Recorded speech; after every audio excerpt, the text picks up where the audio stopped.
Seguimos aquí en el aire de Algo con R. Como es sabido y como venimos contando, bueno, a pedido del gobierno, el juez Alejandro Marañelo prohibió que los medios de comunicación difundieran audios de Karina Milei, la hermana del presidente y secretaria general de la presidencia. Esto es importante.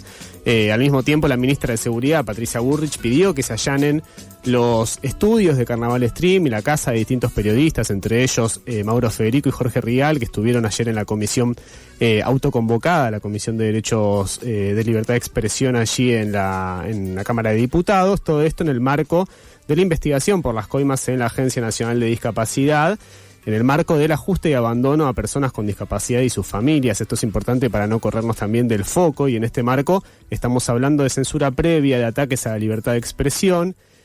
Y queremos hablar sobre todo eso con Mariela Baladrón, docente e investigadora de la carrera de Comunicación de las Facultades Sociales de la UBA. Tenemos el gusto de tenerla aquí en el piso. Mariela, muchas gracias por venir. ¿Cómo estás? Bien, buenas tardes. Gracias por la invitación. No, gracias a vos por acercarte. Bueno, y un poco lo que estábamos hablando es esto de que un poco lo que se está hablando en líneas generales, ¿no? Y decíamos recién una cautelar que prohíbe la difusión de audios por parte de medios de comunicación.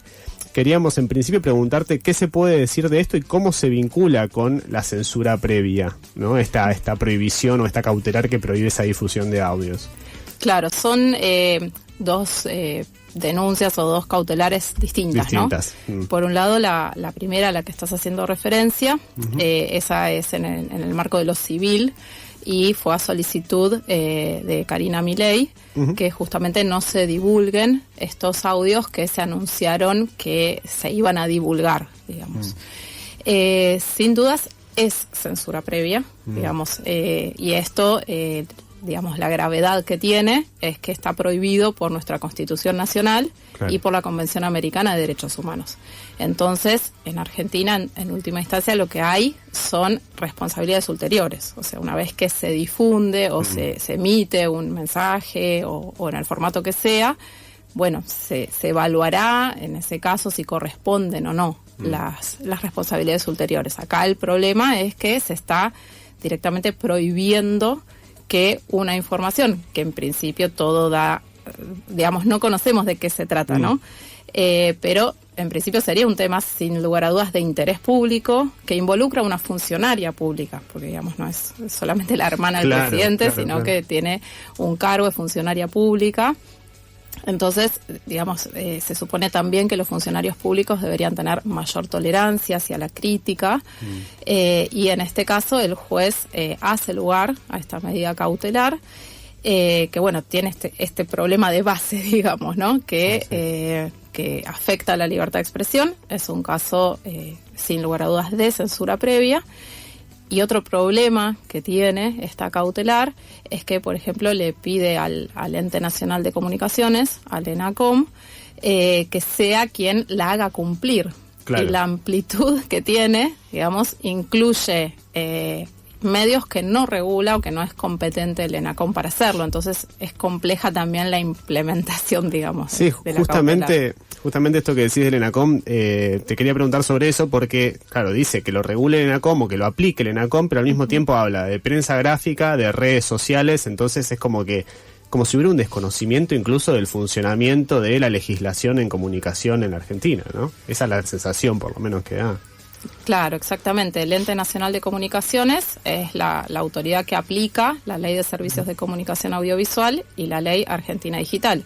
Pero ninguna de estas leyes regulan ni redes sociales ni tampoco la prensa gráfica, que están incluidas explícitamente en el fallo del juez. Claro. Que bueno, por un lado explica la importancia de la libertad de expresión en el fallo, pero después dice, pero hay que resguardar la intimidad de la solicitante y avala esa restricción a la libertad de expresión que claramente es desproporcionada. Claro. Me interesa esto que planteabas sobre, obviamente cuando hablamos de censura previa es porque se prohíbe que se hable sobre un tema o sobre estos audios en particular. Distinto es, no sé, si por ejemplo dijeran, a raíz de la difusión de audios de Españolo, se hace algún tipo de acción legal sobre eso que ocurrió, ¿no? Porque eso es una información que ya conocimos, que ya se divulgó, digamos, por eso estamos hablando de censura previa, porque están hablando de algo una prohibición de algo que todavía no pasó, digamos, ¿no? Digo, como para ir también ir dejando claro esos conceptos que está bueno tenerlos en cuenta. Vos hablabas recién un poquito de algunos argumentos que empieza a dar el gobierno con esto de la intimidad y demás, pero también el gobierno habla de un plan en contra de la seguridad nacional, habla de espionaje, ¿no? De alguna forma, más allá de que eso pueda estar alejado de la realidad, me parece interesante qué es lo que pueden estar buscando o respaldar respaldar este fallo, respaldar esta cautelar, diciendo que hay una cuestión de seguridad nacional, quizás como lo intentó hacer en los 70 Nixon contra el New York Times o alguna cosa así, como diciendo, bueno, la nación está en peligro. Ese parece ser el argumento que buscan traer, ¿no? Esa es la sensación. No sé cómo lo ves vos a eso. Claro, en ese caso sería la otra denuncia, que esa parte del Ministerio de Seguridad de la Nación. Tiene, digamos, otro origen y otro fuero porque es el penal, a diferencia de la otra que es el fuero civil. Y sí, la verdad que es muy interesante de leer desde el punto de vista de la argumentación. Sí, yo no soy abogada, comunicacionalmente es muy interesante de leer. Porque bueno, sí, ahí lo que se pide es que se investigue, porque se argumenta que existe un espionaje respecto de dónde fue obtenida esa grabación, y bueno, hay toda una serie de hipótesis donde, bueno, las fuentes son notas periodísticas, y además de toda esta supuesta confabulación, se hace referencia también, bueno, al contexto de las elecciones, y lo que es realmente muy grave es que se pide el allanamiento de todo el equipamiento de los domicilios de los periodistas involucrados, también que no se difundan los audios, también por todo tipo de medio. Entonces es como que el eje de la discusión en ese sentido es cómo se obtuvieron los audios y de ninguna manera el contenido del audio. Porque, digamos, no, hasta ahora dice que pueden llegar a estar manipulados, pero nunca está en discusión de que son ciertos. Y, como bien decís, estamos como que se corrió el eje hacia unos audios que todavía no escuchamos, cuando los que ya conocemos son gravísimos y ya dan lugar a iniciar una investigación, pero justamente para hablar de coimas, de problemas de cómo llevan adelante la política respecto a discapacidad. Seguro. Y lo que estamos discutiendo son estos avallazamientos a la libertad de expresión, que también hay que discutirlo, digo, porque es gravísimo. Seguro. Pero no se habla de ese contenido, ¿no? Estamos hablando con Mariela Baladrón, que es docente e investigadora de la carrera de Comunicación de la Facultad de Sociales de la UBA. Hablabas recién, Mariela, de algo que me parece también clave y que un poco también en la introducción tratábamos de traerlo, en esta cosa de intentar correr el eje, ¿no? Un poco que hay algo de eso en la discursividad del gobierno, no solamente en este caso, sino en muchos otros, pero la sensación que da en este caso es que es correr el eje, pero muy a la defensiva, ¿no? Desde un lugar de estamos buscando de qué forma hacer que esto parezca algo articulado, algo que tenga que ver con la seguridad nacional, y al mismo tiempo está esto que vos decías antes de los audios que pueden tener algún tipo de intimidad o cosa privada de personas cuando Karina Milei tiene una función en el gobierno. Sin embargo, quizás la pregunta ahí es si tienen algún amparo para agarrarse, por ejemplo, del primer audio que se difundió sobre Karina Milei, en donde había cosas que parecían no tener una importancia, o parecían no ser de interés público. ¿Puede ser que el gobierno tenga una veta ahí para pelear judicialmente desde ese lado? La cuestión es que está prohibido en nuestro país la censura previa. Claro. Entonces, claro, digamos, lo que planteaba al principio es, bueno, si se difunden y algo de ese contenido puede ser considerado que afectó la intimidad, bueno, ahí pueden haber responsabilidades ulteriores. Claro.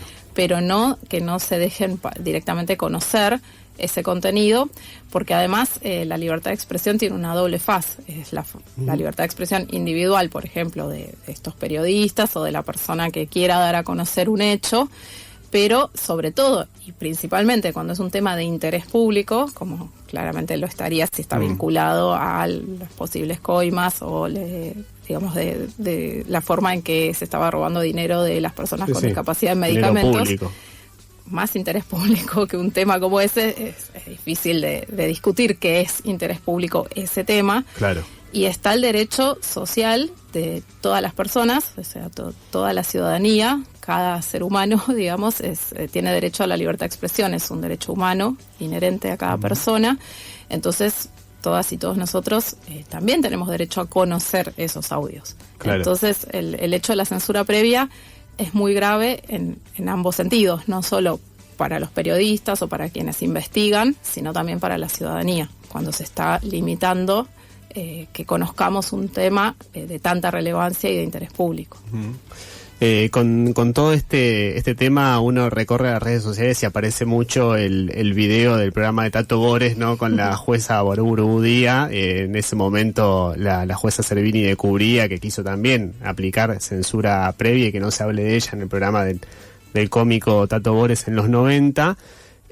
Digo, más allá de ese antecedente, pensándolo hoy por cómo lo venís describiendo vos y demás, o incluso gracias a ese antecedente, más allá, ¿no? ¿Podríamos decir que si esto llegara a otra instancia o incluso a la Corte, no tiene ninguna chance de ser factible, de que se aplique? Es difícil es futurología, ¿no? Un poco, claro. Pero digo, teniendo en cuenta quizás cómo son las cuestiones a nivel más legal, comunicacional y los antecedentes que hay, ¿no? Claro, sí. Jurisprudencialmente y teniendo en cuenta la Constitución Nacional, que incluye en el artículo 75, inciso 22, a la Convención Americana, digamos, ya de base, censura previa no debería haber. Claro. Entonces, esto también es un caso de censura previa. Digamos, es evitar que circule un contenido que tampoco debería ser revisado previamente. En este caso ni siquiera sabemos de qué se trata. Claro. En el caso justo que mencionabas de Servini, en el caso de Tato Bores, era porque, bueno, alguien le alertó a ella que le iban a mencionar en el programa. Nadie ve ese contenido y se dice que no la pueden nombrar. Pero bueno, también ver antes un contenido tampoco claro. Está habilitado, digamos. Claro, sí. Entonces... sí, suena aparte a las épocas más oscuras del país, a la dictadura incluso de Onganía, donde había revisión de contenidos para ver si se publicaba o no, digamos, el tipo de cosas. Claro, exactamente. Entonces, en este caso, bueno, se supone que pueden intuir de qué se trata porque suponen dónde se grabaron, pero digo, no es un contenido que digamos, se sepa de qué se trata, por eso es importante que lo podamos conocer. Y nuevamente, se trata, además, si tratamos de buscar más elementos, además de que la censura previa está prohibida, digamos, claro, sí. Ya de base partimos desde ahí. Claro, se puede habilitar en espectáculos públicos para proteger niños, niñas y adolescentes, que no sé, se califique una película, alguna situación de ese tipo, pero en este caso, de vuelta, no está en juego ninguna niña ni adolescente, estamos hablando de una funcionaria pública. Sí. Entonces, de vuelta, debería tener, no es que los funcionarios públicos o las personas públicas pierdan su derecho a la intimidad de ninguna manera, por eso puede haber responsabilidades ulteriores según de qué se trate el contenido, pero volviendo al eje, digamos, no puede haber censura previa. Y además es un tema de interés público, se intuye, digamos, por el contexto en el que está anunciado que se van a difundir y que están vinculados probablemente con los audios de Españolo, ¿no? Sí, el contexto, las personas, lo que hay de por medio, ¿no? Es como que está todo bastante claro en ese sentido. A quien escuchan es a Mariela Baladrón, investigadora, docente de la Facultad de Sociales, ahí en la carrera de Comunicación de la UBA. Mariela, vos hablabas del pedido de allanamientos y ahí también hay una, no sé si colisión, pero sino un avance más que colisión con respecto a resguardar las fuentes, ¿no? También. Exactamente. Entiendo. No sé si eso es así o no. Sí, en ese caso también está en riesgo, o digamos, en caso, a diferencia de la otra causa, donde el juez ya se expidió, todavía en esta causa no, digamos. Claro. Está digamos, se hizo ese pedido, el fiscal está actuando, pero todavía no hay un fallo o una cautelar, digamos. Pero todavía no sabemos si eso va a avanzar o no. Claro, exactamente. Okay. Entonces todavía no sabemos si se van a habilitar esos allanamientos o parte o todo lo que se está pidiendo en esa denuncia, ¿no? Hay que ver qué pasa ahí. Pero sí, es gravísimo porque, bueno, también es un derecho constitucional la preservación de las fuentes periodísticas.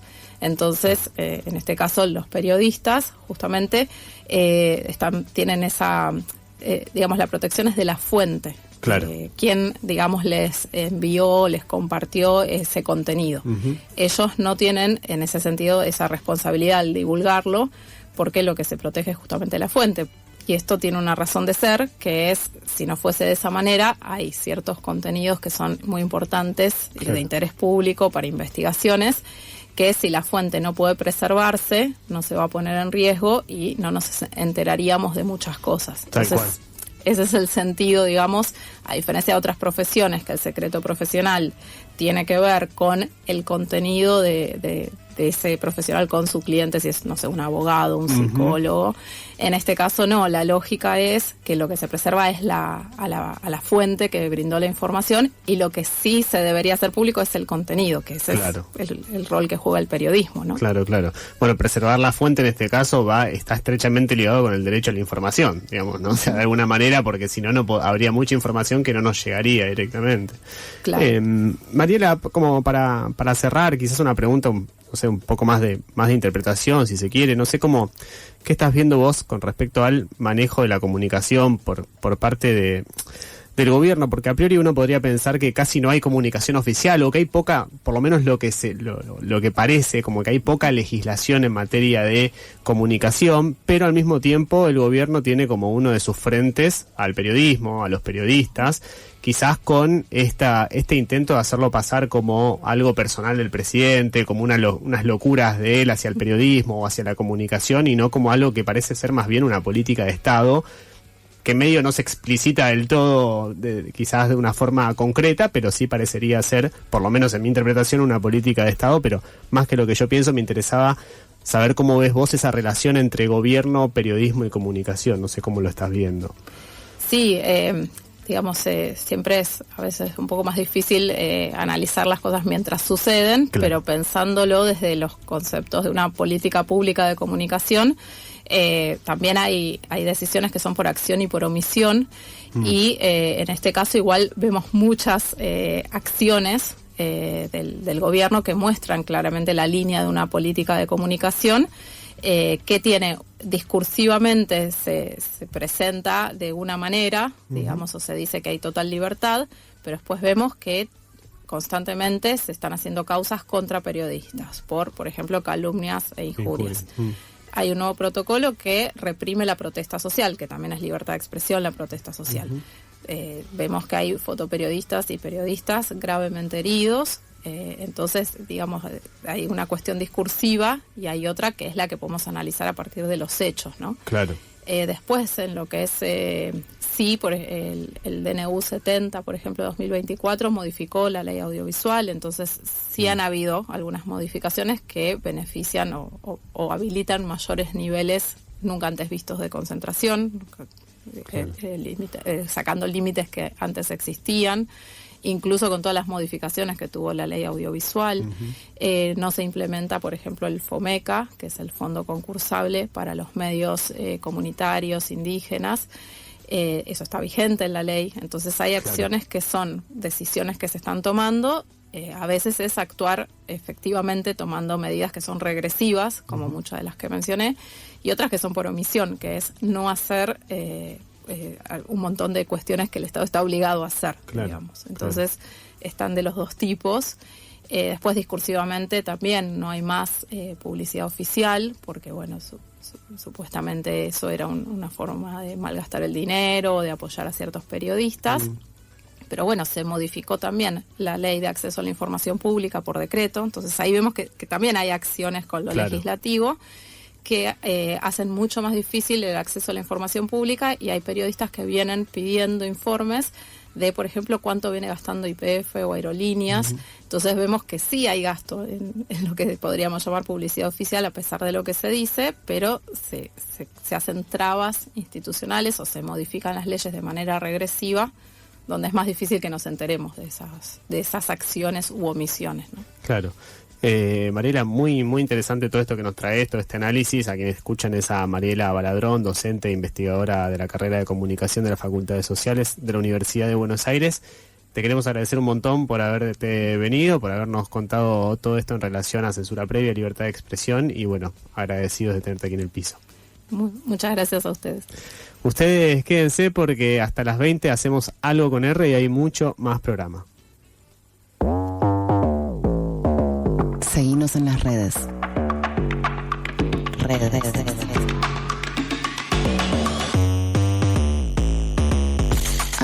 @algo con R en Instagram. @algo_con R en Twitter.